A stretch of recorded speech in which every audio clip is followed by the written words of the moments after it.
Join Forum IS Academy, trusted by hundreds of toppers, including IS Rank 1 Shruti Sharma.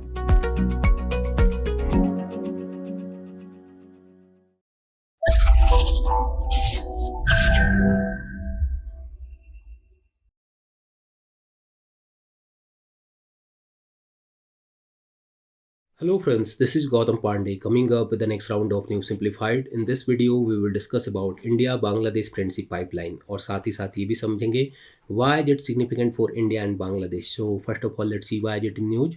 आखिर ये pipeline news में क्यों है, पहले जरा इसको समझते हैं. देखिए, recently prime minister Narendra Modi and Bangladesh PM Sheikh Hasina inaugurated the India Bangladesh friendship pipeline, a cross border energy pipeline via video conferencing. Means हाल ही में इंडियन पीएम एंड बांग्लादेश की पीएम ने वीडियो कॉन्फ्रेंसिंग के through India Bangladesh friendship pipeline को इनोग्रेट किया गया है इन लोगों के द्वारा.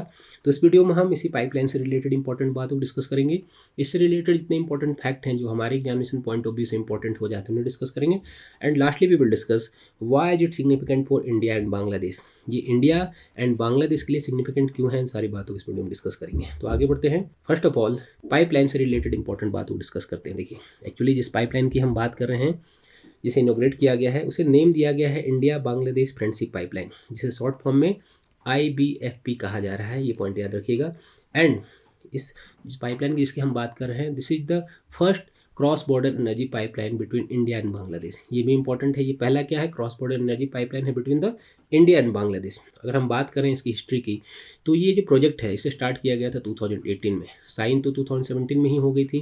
और सबसे इंपॉर्टेंट बात क्या रही कि जब ये प्रोजेक्ट साइन हुआ था तब दोनों नेशन के सेम प्राइम मिनिस्टर थे जो करंट सिनेरियो में भी हैं.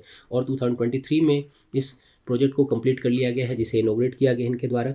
ये स्टार्टिंग में मेनली जो था पाइपलाइन, ये इनोग्रेट किया गया था for the diesel supply in Bangladesh. ये पॉइंट याद रखिएगा. इस प्रोजेक्ट का स्टार्ट करने का मेन एम क्या था कि बांग्लादेश में डीजल सप्लाई की जा सके. ऐसा नहीं कि इससे पहले डीजल सप्लाई नहीं होती थी, डीजल सप्लाई ऑलरेडी होती थी बट थ्रू द रेलवे होती थी. अब इस पाइप के थ्रू होगी. अगर इस पाइपलाइन की अगर हम बात करें, इस प्रोजेक्ट की अगर हम बात करें, तो ये पाइपलाइन इंडिया की, पॉइंट याद रखिएगा, इंडिया के जो सिलीगुड़ी है वहाँ पे नुमालीगढ़ रिफाइनरी लिमिटेड है, वहाँ से ये पार्वतीपुर, जो सिलीगुड़ी टू पार्वतीपुर जो कि बांग्लादेश में है, वहाँ के बीच में इस पाइपलाइन को बनाया गया है. और इसकी लेंथ है 131 किलोमीटर. ये पॉइंट याद रखिएगा. जिसमें से कि ओनली सिर्फ 5 किलोमीटर इंडिया में है, रेस्ट जो है 126 किलोमीटर ये बांग्लादेश में सिचुएटेड है. मीन्स इंडिया में बहुत ही कम लंबाई है. पूरा का पूरा लंबाई कहाँ पे है, बांग्लादेश में. मेन टारगेट ही है बांग्लादेश में जो डीजल सप्लाई है उसे पूरा करना. अगर हम इस बात करें इस पूरे प्रोजेक्ट की, तो इसमें एस्टिमेटेड कॉस्ट जो बताया गया है, ये बताया गया है 377 करोड़ रुपीज़. जिसमें से जो बांग्लादेश का सेक्शन है उसमें जो कॉस्ट आया है वो आया है 285 करोड़ रुपीज़. और सबसे इंपॉर्टेंट बात क्या है कि ये जो 285 करोड़ रुपीज़ है उसे इंडियन गवर्नमेंट ने ग्रांट असिस्टेंट के फॉर्म में बियर किया है. मीन्स पूरा का पूरा जो पैसा है 285 करोड़ रुपीज़ वो इंडियन गवर्नमेंट ने बियर किया है फॉर द बांग्लादेश. इस पाइपलाइन की अगर हम कैपेसिटी की बात करते हैं, तो इस पाइपलाइन की पूरी कैपेसिटी है, ये पॉइंट याद रखिएगा, 1 million metric tonne per annum. 1 million metric tonne per annum इसकी पूरी की पूरी कैपेसिटी बताई गई है. मीन्स 1 ईयर में पूरे के पूरे 1 मिलियन मैट्रिक टन जो डीजल है उसे सप्लाई कर सकता है इंडिया टू बांग्लादेश में. एंड ये जो पूरा का पूरा प्रोजेक्ट है उसे ऑपरेट कौन करेगा, तो ये इंडिया एंड बांग्लादेश की 2 कंपनीज हैं. इंडिया की जो इंडियन ऑयल कॉरपोरेशन लिमिटेड है IOCL, एंड बांग्लादेश की जो पेट्रोलियम कॉरपोरेशन है BPC, ये ज्वाइंट वेंचर के तौर पर इस पाइपलाइन को इम्प्लीमेंट करने वाले हैं, ऑपरेट करने वाले हैं. तो ये कुछ इंपॉर्टेंट फैक्ट हैं इससे रिलेटेड. फिर भी आगे बढ़ते जरा समझते हैं कि why is it significant for India and Bangladesh. ये जो पाइपलाइन है ये इंडिया के लिए इतना सिग्निफिकेंट क्यों है, बांग्लादेश के लिए इतना सिग्निफिकेंट क्यों है, उसको जरा समझते हैं. देखिए, पहले जरा हम बांग्लादेश के डायमेंशन को समझते हैं कि बांग्लादेश के लिए इतना इंपॉर्टेंट क्यों है. बांग्लादेश की अगर बात करते हैं तो ऑल वी नो कि Bangladesh is a energy deficit country, जहाँ पे लॉट ऑफ एनर्जी प्रोडक्ट को इंपोर्ट किया जाता है. वहाँ पे बहुत ज़्यादा एनर्जी के सोर्सेस नहीं है.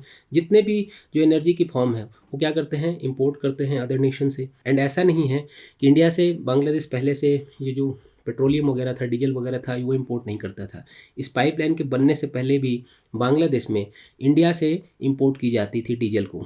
वो की जाती थी थ्रू द रेलवेज, जिसके कारण क्या होता था, टाइम ज़्यादा लगती थी एंड जो कॉस्ट है वो भी ज़्यादा लगती थी. मीन टाइम एंड कॉस्ट दोनों के ज़्यादा लगने के कारण जो बांग्लादेश के कंज्यूमर थे उन्हें ज़्यादा पैसा बियर करना पड़ता था for the diesel. Means pipeline क्या होने वाला है, बांग्लादेश के लिए इकोनॉमिक बेनिफिट्स प्रोवाइड कराने वाली है. अपार्ट फ्रॉम दिस अगर हम बात करते हैं तो ऐसा नहीं है कि सिर्फ बांग्लादेश इंडिया से ही डीजल या पेट्रोलियम को इंपोर्ट करता है। अदर नेशन से जो थ्रू द शिप वगैरह थ्रू द सी की अगर हम बात करें वहाँ से अगर इंपोर्ट किया जाता था बांग्लादेश के थ्रू, तो उसे पर बैरल जो है 8 यूनाइटेड स्टेट का जो डॉलर है यूएसडी है उतने बेयर करने पड़ते थे। बट जो करंट सिनेरियो का जो पाइपलाइन स्टार्ट हो चुका है उसके विषय में कहा गया है ओनली 5 यूएसडी बांग्लादेश को पे करना पड़ेगा इंडिया को। मीन्स कॉस्ट इफेक्टिव होने वाला है। पहले क्या होता था 8 यूएसडी पे करना पड़ता था दूसरे नेशन से अगर वो इम्पोर्ट करते थे। अगर इंडिया से इम्पोर्ट करते हैं इस पाइपलाइन के थ्रू तो उन्हें ओनली 5 यूएसडी जो 5 यूनाइटेड स्टेट डॉलर है उतना ही पैसा खर्च करना पड़ेगा। तो मीन्स ओवरऑल देखिए कि बांग्लादेश के लिए क्या है वेरी कॉस्ट इफेक्टिव होने वाला है पाइपलाइन। स्टार्टिंग में देखिए कहा गया है कि बांग्लादेश इंडिया से 2.5 लाख टन डीजल बाई करेगा, जो फ्यूचर में क्या हो सकता है 4 to 5 लाख टन हो सकता है कि डीजल बांग्लादेश इंडिया से परचेज करेगा। बांग्लादेश में क्या है करंट सिनेरियो की अगर हम बात करते हैं जो एनर्जी प्राइसेज वगैरह है इस पाइपलाइन के कारण क्या होंगे रिड्यूस हो जाएंगे। एक बार समझिए कि जब एनर्जी प्राइसेस जो होंगे रिड्यूस होंगे तो बांग्लादेश की जो इकॉनमी है वहाँ पर डेवलपमेंट देखने को मिलेगा। क्योंकि रिसेंट सिनेरियो में वर्ल्ड ने क्या देखा कि एनर्जी क्राइसिस के कारण पूरे बांग्लादेश में शट डाउन वाली कंडीशन बनी रही। टेक्सटाइल इंडस्ट्री जो कि वहाँ की इकोनॉमी की बेस है एनर्जी क्राइसिस के कारण डाउनफॉल रही एंड इकोनॉमी पर इसका नेगेटिव इम्पैक्ट हो रहा है। तो इस तरह के जो प्रोजेक्ट हैं खास करके जिसकी हम बात करें इस पाइपलाइन की, इसके कारण क्या होगा कि बांग्लादेश की इकोनॉमी आने वाले दिनों में और ग्रो करेगी एंड इंडिया के साथ जो रिलेशन है वो भी काफ़ी अच्छे होने वाले हैं बांग्लादेश के। क्योंकि पहले से भी रिलेशन बहुत अच्छे रहे हैं बट कभी कभी सिचुएशन कुछ चेंजेज होते हैं जिसके कारण थोड़ी बहुत तलखियाँ आती हैं। बट सिचुएशन क्या होगी आने वाले दिनों में जैसे जैसे इस तरह के ट्रेड बढ़ेंगे इस तरह के रिलेशन बढ़ेंगे तो ऑब्वियसली जो रिलेशन है नेबरिंग कंट्री के साथ वो ज़्यादा बेटर हो जाएगा। तो ये तो बात होगी कि बांग्लादेश के लिए बहुत ही अच्छी कंडीशन है, बांग्लादेश को बहुत ज़्यादा इकोनॉमिकली फ़ायदा होने वाला है, उनके पास कम पैसे में डीजल सप्लाई हो जाएगी, बहुत सारी चीज़ें होगी, फ़ायदा उन्हें बहुत ज़्यादा होने वाला है। बट अब बात आती है कि इंडिया को इससे क्या प्रॉफिट है। इंडिया जो ऑलरेडी यहाँ पर 285 करोड़ रुपीज़ ग्रांट असिस्टेंस के तौर पर खर्च कर चुकी है, तो इंडिया को क्या बेनिफिट होने वाला है। क्योंकि ऐसा तो नहीं कि हम समाज सेवा करने निकले हैं, तो इंडिया को क्या बेनिफिट होने वाला है उसे जरा समझते हैं। देखिए सबसे इंपॉर्टेंट बात क्या है, अगर बांग्लादेश की लोकेशन की बात करते हैं तो बांग्लादेश बहुत ही ज़्यादा स्ट्रेटेजिकली इंपॉर्टेंट लोकेशन में है। यहाँ पर देखिए बे ऑफ बंगाल है और यहाँ पे बांग्लादेश क्या पूरी तरह से इंडिया से 3 तरफ से तो समझिए कि इंडिया की तरफ से ही बॉर्डर टच करती है यहाँ पर। इसके अलावा श्रीलंका यहाँ पर है। तो पहले सिचुएशन क्या थी कि जो श्रीलंका वाली कंडीशन थी, जो इकोनॉमिकल क्राइसिस देखने को मिला था श्रीलंका में, सेम कंडीशन हाल फिलहाल में बांग्लादेश में भी देखने को मिला है। जिसके कारण जो भी एक्सपर्ट्स हैं, जो इकोनॉमिक एक्सपर्ट हैं, आईआर के एक्सपर्ट हैं, उनका मानना है कि जैसा श्रीलंका में जो कंडीशन हुई थी कि यहाँ पर क्या था चाइना आ चुका था और जितने भी इन्वेस्टमेंट वगैरह थे लार्ज स्केल पर इन्वेस्टमेंट करके इंडिया को इससे दूर कर चुका था।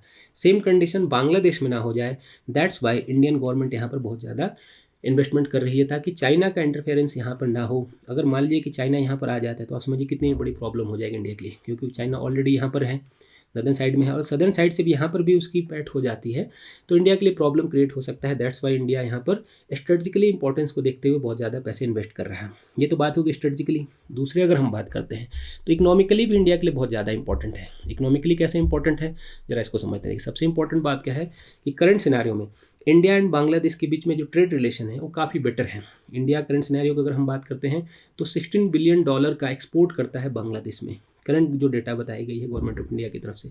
ऐसे में इसके अलावा अगर हम बात करते हैं beside this, India is also trying to sign comprehensive economic partnership agreement with Bangladesh. ये जो सेपा है इसकी भी कोशिश कर रही है इंडियन गवर्नमेंट की ताकि बांग्लादेश के साथ कॉम्प्रिहेंसिव इकोनॉमिक पार्टनरशिप साइन हो जाए। वंस आप समझिए कि एक बार जब ये सेपा साइन हो जाता है तो जो एक्सपर्ट्स हैं उनका मानना है कि ये जो $16 बिलियन है ये बहुत ज़्यादा हो सकता है। मीन्स इंडिया के पास एक बहुत बड़ा मार्केट मिल सकता है बांग्लादेश में, जो अपने प्रोडक्ट को यहाँ पर एक्सपोर्ट करके बहुत ज़्यादा पैसे अर्न कर सकता है। मीन्स स्ट्रेटजिकली हो चाहे इकोनॉमिकली हो, दोनों ही कंडीशन में ये जो पाइपलाइन है इंडिया के लिए बहुत ज़्यादा सिग्निफिकेंट होने वाला है। तो ये कुछ बातें हैं इससे रिलेटेड जो आपको आसानी से समझ में आई होंगी। तो होप आपको इंडिया बांग्लादेश फ्रेंडशिप पाइपलाइन से रिलेटेड सारी बातें समझ में आई होंगी। Thanks for watching.